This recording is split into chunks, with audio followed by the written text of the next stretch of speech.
নমস্কাৰ গগৈ স্পৰ্টছ শ্ৰেণীৰ প্ৰতিযোগী দৰ্শকক স্বাগতম জনাই আৰম্ভ কৰিছোঁ আজিৰ বিশেষ অনুষ্ঠান। বৰ্তমান উপস্থিত আছোঁ ভেটাপাৰাৰ হকী ষ্টেডিয়ামত আৰু মোৰ সৈতে উপস্থিত আছে অসম হকী সন্থাৰ সন্মানীয় সভাপতি তপন কুমাৰ দাস ডাঙৰীয়া। আৰু সকলোৱে গম পাইছে যে হকী ইণ্ডিয়াই যিখন এছিয়া কাপ পাতিবৰ কাৰণে গৈ আছে আৰু পুৰুষৰ এই এছিয়া কাপখন অনুষ্ঠিত হ'বলৈ গৈ আছে বিহাৰত। আৰু কাইলৈৰ দিনটোত অৰ্থাৎ মঙলবাৰৰ দিনটোত গুৱাহাটীৰ কেইবাটাও স্থানত এই এছিয়া কাপৰ ট্ৰফিটো প্ৰদৰ্শন কৰা হ'ব। আৰু আমি সবিশেষ বিষয়টো পাতিবৰ কাৰণে আজি আহি উপস্থিত হৈছোঁ তপন কুমাৰ দাস ডাঙৰীয়া ওচৰত। প্ৰথমে স্বাগতম জনাইছোঁ, যিহেতু এছিয়া কাপ আহি আছে আৰু ট্ৰফিটো আহি আছে গুৱাহাটীলৈ, গতিকে কাইলৈ কেইবাটাও ঠাইত প্ৰদৰ্শন কৰা হ'ব। গতিকে সবিশেষ জানিব বিচাৰিছোঁ আপোনাৰ পৰা।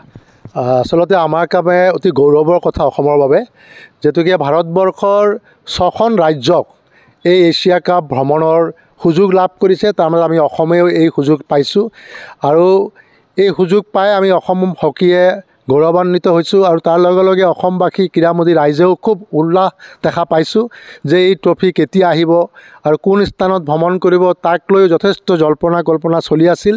যদিও যোৱাকালি আমি এই সিদ্ধান্ত লৈছোঁ যে আমাৰ অসম চৰকাৰৰ ক্ৰীড়া সঞ্চালকৰ কাৰ্যালয়ত আমি ক্ৰীড়াৰ স্পেচিয়েল সচিবৰ লগত বহি গোটেই বিষয়টো আমি পূৰ্ণাংশৰূপে ৰূপ দিছোঁ। আৰু সেই হিচাপে আজি পুৱা আমি পূৰ্ণ সহযোগিতা লৈ পেলাই এই বিভিন্ন স্থানসমূহ চূড়ান্ত কৰিলোঁ।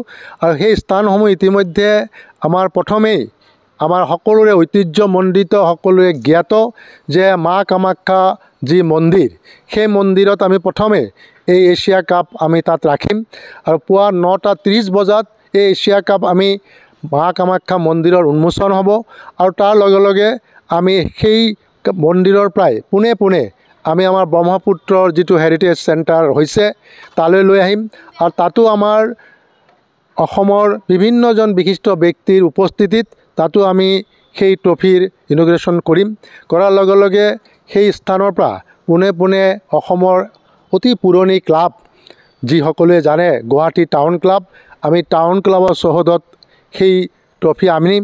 আৰু সেই সময়ত টাউন ক্লাবৰ সন্মানীয় সভাপতি, সম্পাদক প্ৰমুখে বিষয়ববীয়াসকল উপস্থিত থাকিব। আৰু আমি অসমৰ সকলো সাংবাদিকক সেই স্থানলৈ আমি আমন্ত্ৰণ জনাইছোঁ যে এই ট্ৰফি সম্পৰ্কে তেওঁলোকে যিখিনি কৰণীয় আছে সকলোখিনি তেওঁলোকে বা বাতৰি প্ৰকাশ কৰিব।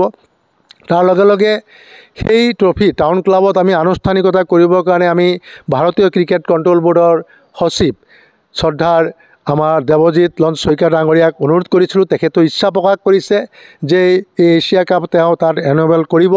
তাৰ পিছতেই এই ট্ৰফি, যিহেতুকে আমি হকী ইণ্ডিয়াৰ নিৰ্দেশ আছে যে স্কুলীয়া ছাত্ৰ ছাত্ৰী আৰু কলেজীয়া ছাত্ৰ ছাত্ৰীসকলৰ মাজত এটা পৰিৱেশ দিব লাগে, যিহেতুকে হকী খেলত যাতে এছিয়া কাপ ভাৰতে জয় কৰিব পাৰে তাৰ উল্লাস দেখুৱাবৰ কাৰণে, উৎসাহ দেখাবৰ কাৰণে স্কুল আৰু কোনো কলেজৰ ছাত্ৰ ছাত্ৰীৰ মাজত এই ট্ৰফি নিব লাগে। সেই হিচাপে আমি যোগাযোগ কৰিছিলোঁ আইকন একাডেমি, আৰু আইকন একাডেমি কৰ্তৃপক্ষই আমাক সম্পূৰ্ণ সঁহাৰি দিছে যে এই ট্ৰফি আহিলে আমাৰ সকলো ছাত্ৰ ছাত্ৰীৰ উপস্থিতিত এটা উৎসৱমুখৰ পৰিৱেশ কৰিব।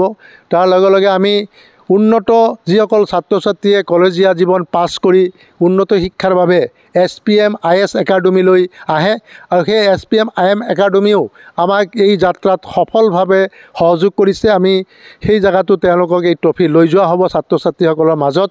ছাত্ৰ ছাত্ৰীসকলে এই ট্ৰফি লৈ উল্লাস উজ্জীৱনা দেখুৱাব আৰু ভাৰতীয় হকী দলক উৎসাহ দিব। তাৰ লগে লগে সেই ট্ৰফি আকৌ আমি আহি নগাঁৱৰ নহয় সমগ্ৰ অসমৰ যি ৰাজধানী আমাৰ জনতা ভৱন দিছপুৰৰ মাজমজিয়ালৈ আমি লৈ আহিম। আৰু দিছপুৰৰ মাজমজিয়াত থাকি এই ট্ৰফিৰ এটা আনুষ্ঠানিক ইনগ্ৰেশ্যন কৰা হ'ব। আৰু তাৰ পৰাই সকলো আমাৰ যি চৰকাৰী বিষয়ববীয়াসকলকো এই ট্ৰফি সম্পৰ্কে তেওঁলোকে উৎসাহ দিব। তাৰপিছত আমি এই ট্ৰফি পোনে পোনে আমাৰ ঐতিহাসিক ভেটাপাৰা হকী ষ্টেডিয়ামলৈ অনা হ'ব। সমগ্ৰ অসমৰ হকী খেলুৱৈৰ উপস্থিতিত আৰু অসম চৰকাৰৰ ক্ৰীড়া বিভাগৰ সকলো বিষয়ববীয়াৰ উপস্থিতিত আমি হকী ষ্টেডিয়ামত এই ট্ৰফিৰ ইনগ্ৰেশ্যন কৰা হ'ব। তাৰ লগে লগে ইয়াৰ পৰা পোনে পোনে এই ট্ৰফি আমি আমাৰ সকলোৰে শ্ৰদ্ধাৰ বিশ্ববিখ্যাত শিল্পী ডক্টৰ ভূপেন হাজৰিকাৰ আমাৰ সমাধিস্থলীলৈ আমি লৈ যাম। তাতো আমি এই ট্ৰফিৰ আমি পৰ্যবেক্ষণ কৰিম। তাৰ লগে লগে যোৱাৰ প্ৰাক মুহূৰ্ততেই আমি বিদায় দিয়াৰ প্ৰাকখনতে আমি চেষ্টা কৰিছোঁ যে গুৱাহাটী বিশ্ববিদ্যালয়ৰ ছাত্ৰ ছাত্ৰীসকলে যোৱা বিশ্বকাপ ট্ৰফি আহোঁতে যি উৎসাহ দেখুৱাইছিল, যি আনন্দ দেখুৱাইছিল, সেই কথা আমি স্মৰণ কৰি পেলাই যাতে আমি উভতি যাওঁতে এই ট্ৰফি যাতে বিশ্ববিদ্যালয়ৰ ছাত্ৰ ছাত্ৰীসকলৰ মাজতো আমি লৈ যাব পাৰোঁ তাৰ চেষ্টা ৰাখিছোঁ। তাৰপিছত আমি এই ট্ৰফি পুনৰ গুৱাহাটীৰ লোকপ্ৰিয় গোপীনাথ বৰদলৈ বিমানবন্দৰত আমি হস্তান্তৰ কৰিম উদ্যোক্তাক, বিহাৰৰ যিসকল ব্যক্তিয়ে বহন কৰি আহিছে চৰকাৰৰ, তেওঁলোকক আমি আনুষ্ঠানিকভাৱে এই ট্ৰফি গুৱাহাটী আমি এয়াৰপৰ্টত অৰ্পণ কৰিম আৰু তেওঁলোকে 4 বজাৰ পিছত এই ট্ৰফি লৈ পেলাই পাটনা ৰাজগিৰিলৈ ৰাওনা দিব। এয়াই আমাৰ কাৰ্যসূচী আৰু এই সকলো কাৰ্যসূচীত সমগ্ৰ অসমৰ ক্ৰীড়ামোদী ৰাইজক আমি সহায় আৰু সহযোগিতা বিচাৰিছোঁ। যিহেতুকে সকলোৰে সহায় সহযোগিতা পালেই আমাৰ এই যাত্ৰাৰ সফল হ'ব। যিহেতুকে আপোনালোকে সকলোৱে জানে আজি দিল্লীত এই ট্ৰফিক ইন'ভেল চেৰিমনি চলি আছে, য'ত ভাৰতীয় ক্ৰীড়া প্ৰাধিকৰণে ইয়াৰ ব্যৱস্থা কৰিছে। তাত হয়তো ভাৰত চৰকাৰৰ কেইবাগৰাকীও বিষয়ববীয়া লগতে ক্ৰীড়ামন্ত্ৰী উপস্থিত থকাৰ কথা মই আশা কৰিম। আজিৰ সমাপ্ত হৈয়ে পোনে এই ট্ৰফি আমাৰ গুৱাহাটীলৈ অৱতৰণ কৰিব নিশা, আৰু তাৰপিছতে পুৱা আমাৰ কাৰ্যসূচী গোটেই দিন যোৱা কাৰ্যসূচী আমি সফল হয়। ট্ৰফিৰ লগত ইতিমধ্যে আমি জানিব পাৰিছোঁ বিহাৰ চৰকাৰৰ এজন ক্ৰীড়া বিষয়া আহিব। তাৰ লগে লগে বিহাৰৰ হকীৰ সন্মানীয় সাধাৰণ সম্পাদক ৰাণা ডাঙৰীয়াও আহি আছে। তেওঁলোক 2-3জন ব্যক্তিয়ে এই ট্ৰফি বহন কৰি আমাৰ অসমলৈ অহাৰ ইতিমধ্যে সিদ্ধান্ত লৈছে আৰু আহি পাবহি আজি নিশা। মই ভাবোঁ যে আমিও আনুষ্ঠানিকভাৱে সেই ট্ৰফি গ্ৰহণ কৰিম। অসমৰ হৈ আমি অসম হকীৰ কেইবাগৰাকীও বিষয়ববীয়াই আজি নিশা এয়াৰপৰ্টত গৈ পেলাই ট্ৰফি আমি গ্ৰহণ কৰিম। আৰু ইয়াতে হকী ষ্টেডিয়ামত কেনেকুৱা ধৰণৰ অনুষ্ঠান আপোনালোকে আয়োজন কৰিছে? ইয়াতে হকী ষ্টেডিয়ামত ইতিমধ্যে অসম চৰকাৰৰ ক্ৰীড়া সঞ্চালকৰ আৰু অসম চৰকাৰৰ ক্ৰীড়া বিভাগৰ জৰিয়তে তেওঁলোকে এই ট্ৰফিৰ আনুৱেল চেৰিমনিৰ আয়োজন কৰিছে আৰু তাত অসম চৰকাৰৰ ক্ৰীড়া বিভাগৰ সকলো বিষয়ববীয়া ইয়াত উপস্থিত থাকিব। তাৰ লগে লগে ৰাজহুৱাভাৱে সকলোকে এই অনুষ্ঠানতে অংশগ্ৰহণ কৰিবলৈ আমি আহ্বান জনাইছোঁ আৰু অসমৰ প্ৰত্যেক প্ৰাক্তন খেলুৱৈ, বৰ্তমানৰ খেলুৱৈ যিমান আছে সকলোকে সুযোগ ল'বলৈ মই অনুৰোধ জনাইছোঁ আৰু আশা কৰিছোঁ সকলোৱে আহি এই হকী ষ্টেডিয়ামত সফল সামৰণি কৰাত আমাক সহায় কৰিব। আমাৰ হকী ষ্টেডিয়াম পাওঁতে আমি 1:45 আৰু 2 বাজিৰ ভিতৰত আমি ৰাখিছোঁ। যিহেতুকে এই ট্ৰফি আমি 4 বজাৰ আগে গুৱাহাটী বিমানবন্দৰ পহুচাব লাগিব। সেই হেতুকে আমি 1:45 পৰা প্ৰায় 2:30 বজালৈকে আমি হকী ষ্টেডিয়ামত ৰখাৰ কথা আমি বিবেচনা কৰিছোঁ। খোলা থাকিব, সকলো কাৰণে খোলা থাকিব। সকলোৱে সাধাৰণ সদস্য, খেলুৱৈ, কৰ্মকৰ্তা আৰু প্ৰাক্তন খেলুৱৈ সকলোৰ বাবে মুকলি থাকিব। কিমান টাইম থাকিব ইয়াতে? ইয়াত প্ৰায় 1 ঘণ্টা সময় আমি ৰখাৰ সিদ্ধান্ত লৈছোঁ। যোৱাবাৰ যিমানটো গম পাইছোঁ ভাৰত চেম্পিয়ন আছিলে পুৰুষত, আৰু এইবাৰ কেনেকুৱা ধৰণৰ প্ৰস্তুতি কৰিছে ইণ্ডিয়ান দলে, কিমান আশা কৰিছে? আমি বহুত আশাবাদী।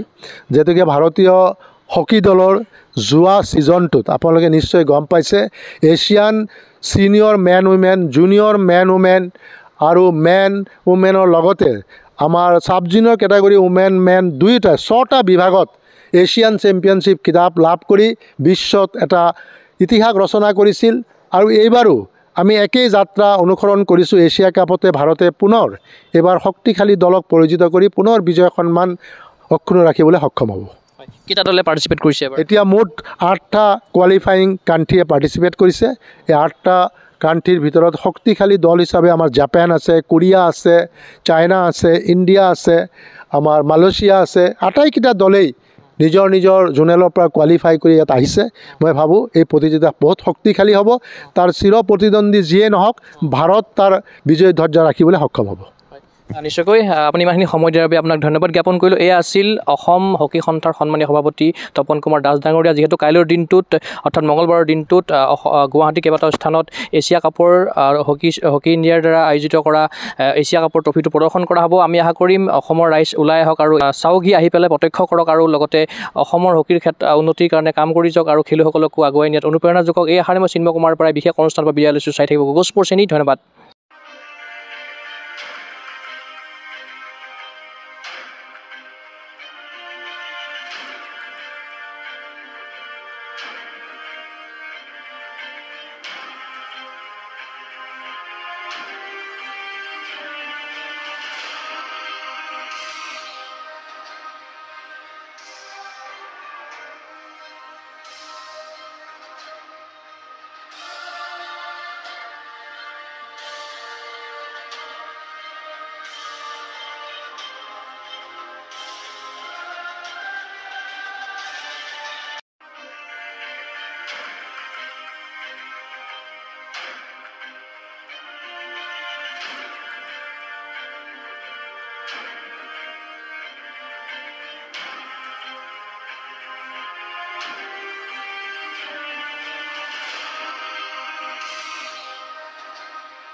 ফিজিকেল এডুকেশ্যন বিষয়ত ডিগ্ৰী পাঠ্যক্ৰমৰ কাৰণে অসম তথা উত্তৰ পূৰ্বাঞ্চলৰ প্ৰথমখন শিক্ষানুষ্ঠান অভিৰুচি ইনষ্টিটিউট অৱ ফিজিকেল এডুকেশ্যন। 2 বছৰীয়া ফিজিকেল এডুকেশ্যনৰ BPEd পাঠ্যক্ৰম আৰু 4 বছৰীয়া BPES পাঠ্যক্ৰমৰ বাবে নামভৰ্তি চলি আছে। বিতংকৈ জানিবৰ বাবে আজি যোগাযোগ কৰক। যোগাযোগৰ নম্বৰসমূহ হৈছে 9435100098, 7002233540, 88765210998, website www.aipguwahati.in